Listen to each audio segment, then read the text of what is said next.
Fala pessoal, tudo bem? Sejam bem-vindos a mais um vídeo aqui no canal. Hoje a gente vai estar falando da terceira etapa do AMA Supercross em Houston, uma baita de uma prova. E a gente começa falando aí pela categoria MX2, prova sensacional, então já deixa aquele like, se inscreve e vamos saber o que rolou.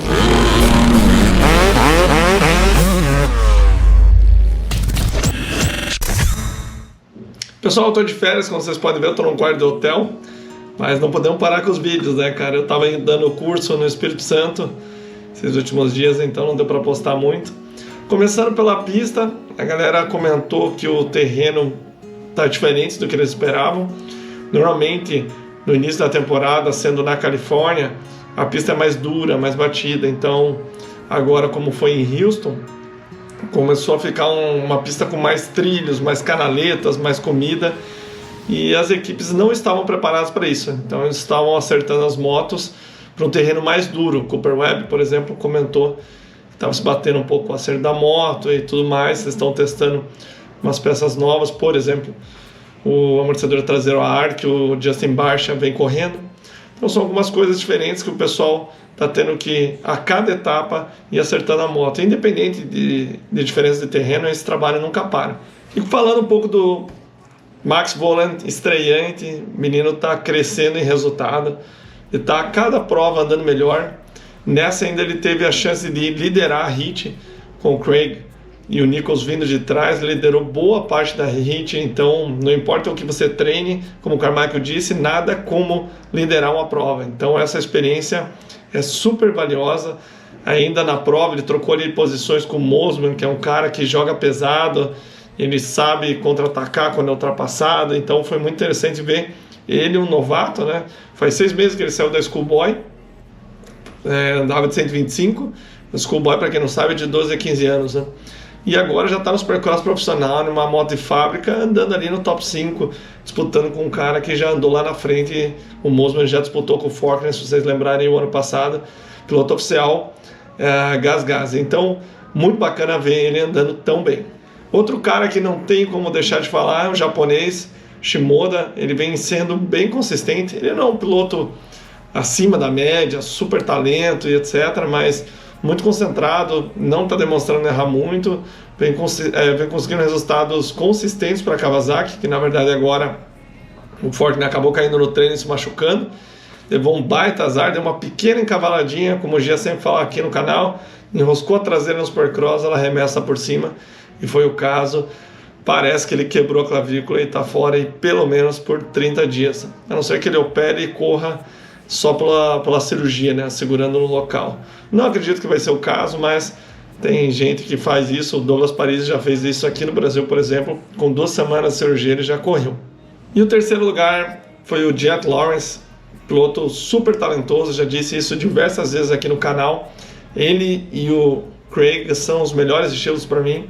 Andam muito solto, muito fluido, quase não fazem força. E foi mais uma vez assim, andou super bem na HIT, largou na ponta, venceu. Ele que tinha caído um tombo feio no final das costelas. E aí que está o ponto, eu acho que no resultado dele. Ele caiu no final das costelas, bateu a perna forte, embora eles nunca falem muito, com certeza aquela lesão atrapalhou ele. Ele chegou a comentar em entrevista que não teve a mesma performance das outras noites, com certeza por conta desse tombo. Uma pequena dor nesse nível de performance que eles têm já desconcentra, já faz o piloto hesitar em ser aquele pouquinho mais agressivo, para quem sabe ser meio segundo até mais rápido. Então, sem dúvida, ajudou um pouco do resultado dele.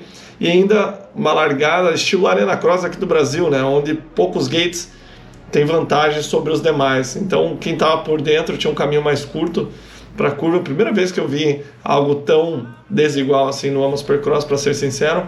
Uma curva de 180 para a direita, e quem estava da casinha para a direita, sem dúvida, tinha uma baita vantagem.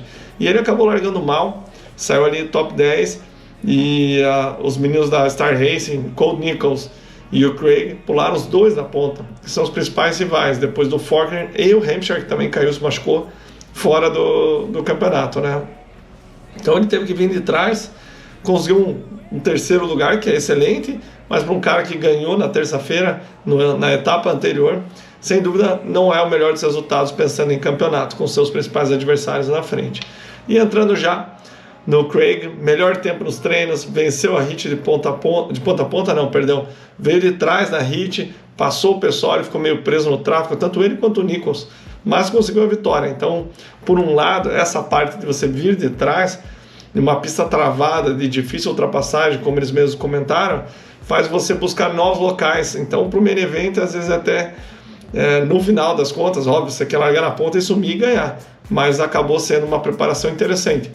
E ele, na final, pulou na frente com ninguém menos que o Nichols atrás, que é o companheiro de equipe dele, que treinam juntos. Após a prova, na entrevista, eles comentaram que parecia mais uma terça-feira na pista da Yamaha, os dois treinando juntos.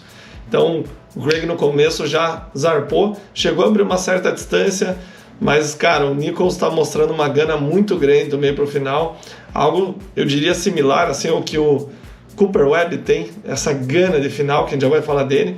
Então ele começou a buscar posições, parece estar melhor fisicamente. O Craig comentou na entrevista após a prova que ele ficou um pouco sem gás, e isso sem dúvida prejudicou essa performance no final da prova, né? Lembrando que agora a gente não tem mais voltas, é por tempo. Então uma pista curta de 42 segundos, os pilotos deram mais de 25 voltas, por exemplo. Então você pega mais retardatários. E esse ano a gente tem muitos pilotos que estão andando pela primeira vez na categoria, o primeiro ano deles. Então temos experientes, o Craig, por exemplo, com 29 anos, o Nichols, o próprio Forkner, que não é tão avançado de idade, mas já experiente, contra caras que são o primeiro ano, que não tem a mesma velocidade. Então eles dão muitas voltas. Em uma pista onde não tem tanta opção de ultrapassagem, os retardatários acabaram contando bastante. E segundo o Craig, na opinião dele, o Nichols acabou se aproveitando dessa situação, dele encostar nos retardatários. O Nichols chegou a fazer a ultrapassagem, o Craig respondeu, gostei muito de ver isso na pilotagem dele. Ele normalmente deixava passar e é isso aí, acabou. Então ele teve uma primeira vitória na primeira etapa, depois de 5 anos.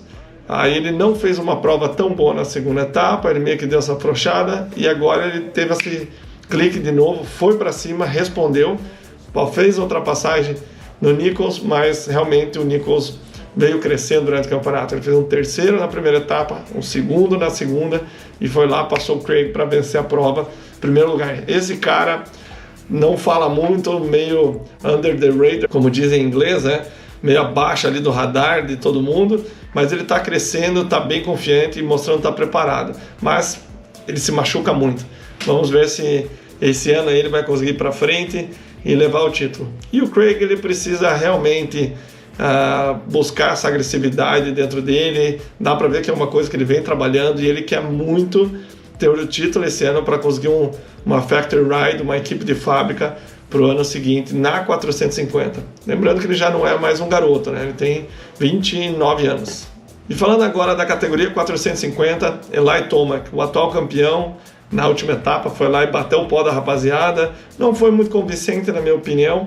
Enfim, a gente veio para uma pista que era mais rápida e dava a impressão que iria favorecer ele. Normalmente se dá bem nessas pistas mais soltas, mas já nos treinos ele não foi tão bem. Na prova ele largou de trás ali, chegou a passar o Anderson, passou o Osborne, mas não conseguiu avançar da quinta posição. Ele, acredito eu, está sofrendo com arm pump. É impossível um cara ter as performances que ele tem quando está bem, ir lá e destruir, e na outra etapa ele ser mediano para o nível dele. Então, para mim, a única justificativa é a arm pump. Ele já falou em outros anos que na primeira etapa ele sempre sentia, agora sendo 3 etapas praticamente em 10 dias, então ele talvez esteja sofrendo ainda com isso. Não sei, isso é apenas uma percepção minha. É um cara que sem dúvida vai estar ali no final do campeonato. Indo para o Justin Barcia, o cara que estava liderando a etapa aí com a punição do Ken Roczen, né? Vamos entrar um pouquinho nisso. Ele alegou que ele não viu bandeira, certo? Que ficou numa posição perfeita do Dylan Ferrandis bloqueando, tanto que até na transmissão eles mostraram, falaram, não, a EMA ficou até 2h30 da manhã discutindo isso, e dava para ele ter visto e tal, mas talvez os bandeirinhas pudessem ter ajudado nessa situação, sinalizando de uma maneira mais firme, mais dentro da pista, talvez, não sei, de alguma forma, aonde mostrasse mais claramente para o Roczen. Mas enfim, ali ele perdeu 4 pontos preciosíssimos já no campeonato pela punição. Mas ele disse que está tranquilo, tocou o barco, indo para essa etapa. Então o Barcia, cara super rápido, deu o tiro lá na primeira etapa, venceu, convincente, nossa, foi uma loucura. Fez todo mundo ficar de boca aberta com a performance dele, ainda mais por toda aquela situação do vídeo que a gente já comentou aqui. Se você não sabe o que é, procura aqui no canal, você vai achar o vídeo. E ele nessa etapa estava muito fera, cara. Ele estava andando muito rápido. Ele era o único piloto que passava consistentemente atropelando as costelas até o final da bateria. Os outros começaram com aquela mandioquice de começar a pular, que o Cooper Webb e o Marvin Musquin fizeram o ano passado inteiro, né? Ele começou já na hit, andando muito bem, largou na ponta, segurou o ataque do Ken Roczen. Infelizmente ele acabou caindo com o retardatário, ele entrou por fora na parede, o retardatário achou que ele ia por dentro, e a velocidade deles era tão maior do que esse pessoal que leva a volta. O Alex Ray entrou por fora tranquilo, na hora que viu, o Barcia bateu atrás dele e acabou perdendo aí, talvez por esse tombo. Acredito que o Roczen não levava, mas a gente nunca vai saber, né? E já na prova ele largou mal, não foi tão bem, veio buscando posições, disputou ali com o pessoal do fundo. Na hora que ele estava chegando no Adam Censarullo, sabe, uma posição para ficar ali no pódio, o terceiro, não acredito que ele buscava o Webb e o Roczen, mas ele vinha andando mais rápido, inclusive, que os líderes. Então ele acabou errando, caiu ali na areia, mais ou menos 9 minutos de prova, e ele ali foi ultrapassado pelo Eli Tomac. Então vejam só o ritmo que ele estava na prova. Ele levantou, encostou no Eli Tomac, passou e abriu, fez uma excelente quarta colocação, ainda mais caindo, mas sem dúvida, se ele quiser brigar pela ponta, pelo campeonato, ele tem que andar mais à frente. Mas gostei muito de ver a performance dele. Eu escutando um podcast, o pessoal falando da suspensão a ar que ele está usando desde a abertura, que tinham sido usados a última vez, se não me engano, em 2015 ou 2016, pelo Ryan Dungey. Aquela prova que a suspensão baixou e perdeu o ar dela, e ele não conseguiu completar a hit race, teve que ir para LCQ, né, a última chance, para classificar para a final. Depois daquilo, o próprio Dungey falando, né, que nunca mais usaram a suspensão e tal, e agora eles buscaram essa tecnologia novamente, e o Justin Barcia vem usando. Então é no mínimo mais leve a suspensão, né? Ela não tem a mola e tudo mais, então não posso dizer se é melhor ou não, mas o Barcia está aí testando e está andando muito bem e passando muito bem nas costelas consistentemente, que é uma baita referência aí. E vamos lá, vamos falar agora do que todo mundo está falando. O bicho pegou nesse sábado. Ken Roczen e Cooper Webb. Mais uma vez o baixinho foi lá e passou o Ken Roczen na última volta, mas dessa vez achei diferente. Vamos começar então pelo fato da punição do Ken Roczen. Ele já perdeu 4 pontos lá. Eu acredito que os bandeiros poderiam ter ajudado ali. E nessa etapa, ele disputou com o Barcia, como eu disse na classificatória, acabou caindo no colo dele, venceu, tudo certo, começando bem. Lembra que eu comentei com vocês nas 10 coisas para ficar de olho nessa etapa? As ondas largando bem, não deu outra. O Roczen largou muito bem, as ondinhas realmente estão pulando bem. Ele largou em segundo atrás do Cooper Webb e começou a escapar, começou a ganhar ritmo. O começo de prova dele é absurdamente rápido. Eu acredito que se ele conseguir encaixar uma largada e escapar na frente ali de ponta, é difícil ele não dar um bom tiro aí de uns 4 segundos na frente do segundo. E foi quase o que aconteceu nessa. Ele acabou começando a pegar retardatários, cometendo pequenos erros. Ali onde o Webb passou, ele aquela curva para a direita, ele deu uma errada, depois ele deu uma errada na areia. Enfim, pequenos erros me mostraram assim que talvez o condicionamento físico dele deu uma pegadinha, embora o ritmo dele estava absurdamente alto e a pista comeu bastante e ficou muito técnica. Então não estou dizendo que ele morreu, mas deu aquela pequena fadigada onde você fica um pouquinho mais devagar nos movimentos, a precisão já não fica tão boa. Lembrando que isso é só uma impressão que eu tive, né? Em 5 minutos para o final ele já tinha 3.2 de vantagem e parecia estar tranquilo ali, certo? 3 segundos não é um absurdo, mas é uma vantagem onde você pode entrar na curva aberta. Só que ele começou a pegar retardatário e quem ele pegou na frente? O Dean Wilson. Aí que tal? Eu mesmo na hora que eu vi, eu falei, lazarento, Dean Wilson estragou a prova do Roczen. Aí, cara, dando uma assistida na prova novamente, vi pela segunda vez a prova, comecei a pensar um pouco ali, vi certinho o final, porque não mostrou o Dean Wilson, só os tempos, né? Então ele vinha disputando e teve a oportunidade de passar o Dylan Ferrandis quando ele caiu. E o Dylan levantou atrás dele. Ou seja, ele também estava dando volta em outros pilotos. Na frente dele estava o Justin Bogle levando volta, e tinha outro piloto, eram 2 pilotos que estavam levando volta, eu não lembro agora quem que era o outro. E só para vocês entenderem a situação, antigamente era 20 voltas mais a bandeira branca, certo? Hoje mudaram para 20 minutos. Em uma pista de 42 segundos, eles deram, se eu não me engano, 26 voltas.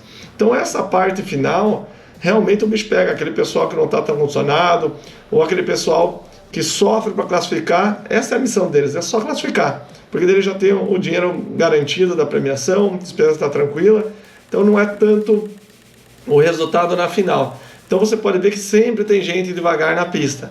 E esse ano tem acontecido mais isso. O ritmo dos ponteiros estão muito mais forte daquele pessoal lá da ponta de baixo que sofre para classificar. Então eles chegaram a dar 3 voltas nesse pessoal. É muita coisa, gente. Uma pista ruim de ultrapassagem.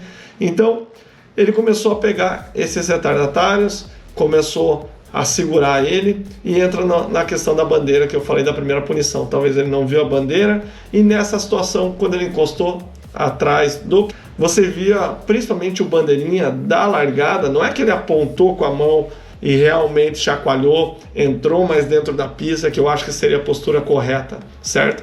Então, no lugar do Dean Wilson, ele estava disputando com pilotos, estava em 11º, foi o melhor resultado dele de novo, 11º, repetiu o resultado.